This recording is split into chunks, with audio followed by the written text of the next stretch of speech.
हाँ देखिए, mathematics class 10th exercise 13.1। तो इसका थर्ड क्वेश्चन है, यहाँ लिखा है a toy is in the form of a cone of radius 3.5 centimetre mounted on a hemisphere. किसी हेमीस्फेयर पे माउंटेड है, ठीक है, ऑफ द सेम रेडियस, जिसकी रेडियस सेम है। ये इस टाइप से बनेगा, जैसे हेमीस्फेयर पहले बनाओ, ठीक है, और ये हेमीस्फेयर हो गया, और इस पे माउंटेड क्या है, कॉन। तो ये इस तरह से ये बन गया, ठीक है। और यहाँ पे दिया है कौन, और इसकी जो रेडियस है वो 3.5 सेंटीमीटर है। रेडियस यहाँ से यहाँ तक ये रेडियस हो जाएगी r 3.5 सेंटीमीटर, और माउंटेड ऑन हेमिस्फीयर, हेमिस्फीयर के ऊपर ये माउंटेड है कौन, ठीक है, सेम रेडियस है, तो दोनों की रेडियस सेम है। The total height of the toy is 15.5 centimetre. इसकी जो हाइट है यहाँ से लेके यहाँ तक वो है 15.5 सेंटीमीटर, कंप्लीट हाइट है यहाँ तक। देखो ये रेडियस है, ये भी रेडियस, ये भी आर है, ये कितना, ये भी 3.5 है।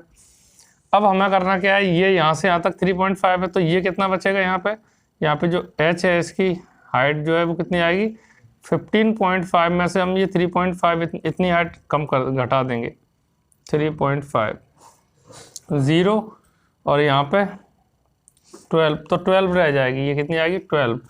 पॉइंट के बाद जीरो का कोई वैल्यू वैल्यू नहीं होती, इसीलिए इसको जीरो को हटा सकते हैं। 12 सेंटीमीटर, ठीक है, h। अब हाँ, अब यहाँ पे कह रहे हैं the total height of the toy is इतनी है, find the total surface area of the toy. तो टोटल सरफेस एरिया टॉय का पता करना है आपको। तो solution from figure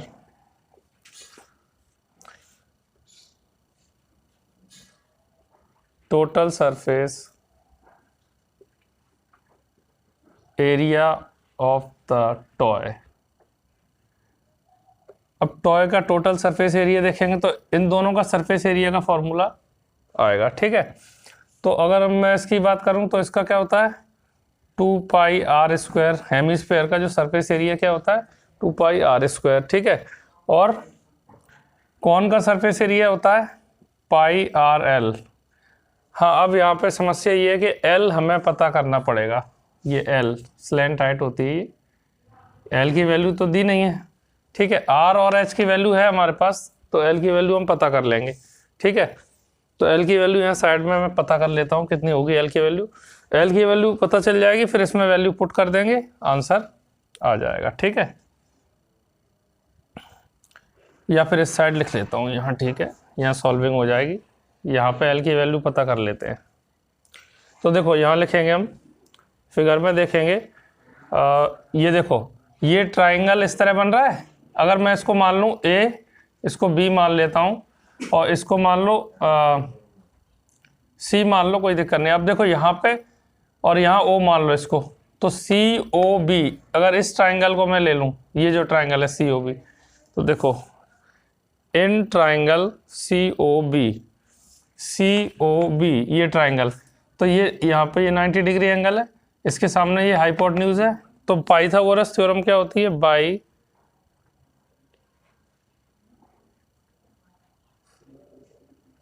Pythagoras theorem h² = b² + p²। h hypotenuse ये होगा l, तो l का स्क्वायर इक्वल टू, देखो b², बेस ये है 3.5, तो 3.5 का स्क्वायर प्लस परपेंडिकुलर क्या है h, यानी कि ये 12 का स्क्वायर, ठीक है। इसका सीधे फॉर्मूला भी यूज़ कर सकते थे l के लिए, मैंने लिखाया था, ठीक है। अब देखो तो l² = 3.5, तो इसको दो बार इंटू करेंगे, 3.5 × 3.5, ये आ जाएगा 12.25। एक दो डेट बाद यहाँ पॉइंट आ जाएगा, 12.25 प्लस 12 या 144 होता है। तो l² हटाएंगे हम यहाँ पे, तो ये रूट में आ जाएगी वैल्यू पूरी, इन दोनों को रूट में लिख देंगे। अब इसमें 144 को प्लस करेंगे तो क्या आएगा,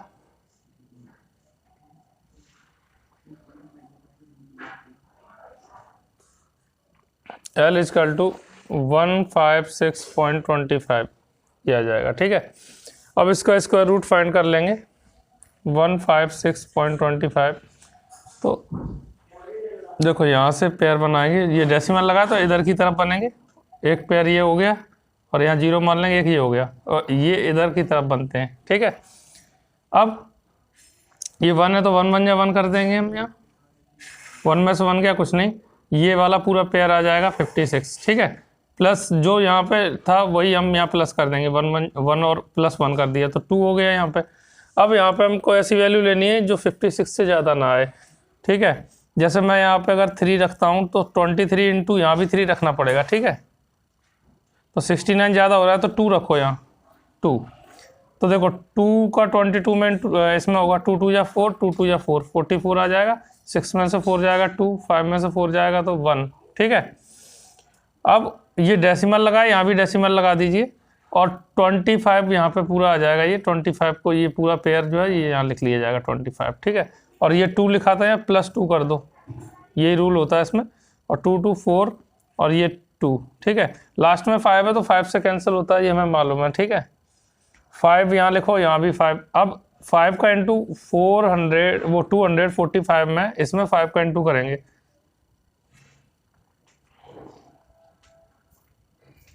तो ये आ गया देखो 12 2, ये पूरा कंप्लीट आ गया, यानी कि ये 12.5। तो L की जो वैल्यू आएगी वो आएगी 12.5 सेंटीमीटर। तो L की वैल्यू हमें पता लग गई है।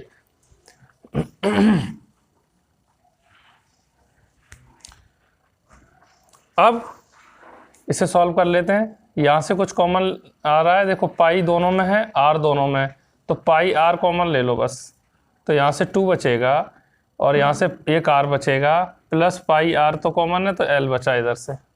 अब हम वैल्यूज रख देते हैं, पाई की 22/7, R की वैल्यू कितनी है, R की वैल्यू 3.5 है, 3.5 और 2R 3.5 और प्लस L की वैल्यू अभी हमने फाइंड की है 12.5। देखो 7 5 या 35 होता है तो 0.5 कर देंगे क्योंकि डेसिमल लगा है यहाँ पे।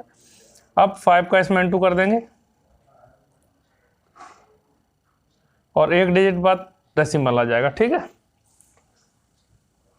अब इन दोनों का इंटू कर देंगे 70, एक डिजिट बाद पॉइंट आ जाएगा तो 7 रह जाएगा, प्लस 12.5, तो ये तो 11 रह जाएगा 11।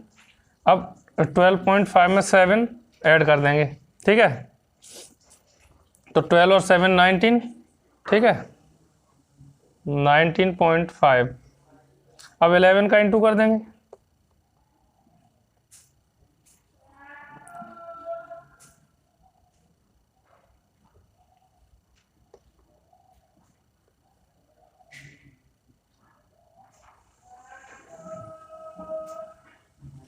ये आ जाएगा दोनों का, और एक डिजिट बाद यहाँ डेसिमल आ जाएगा, सेंटीमीटर का स्क्वायर। यही आंसर है।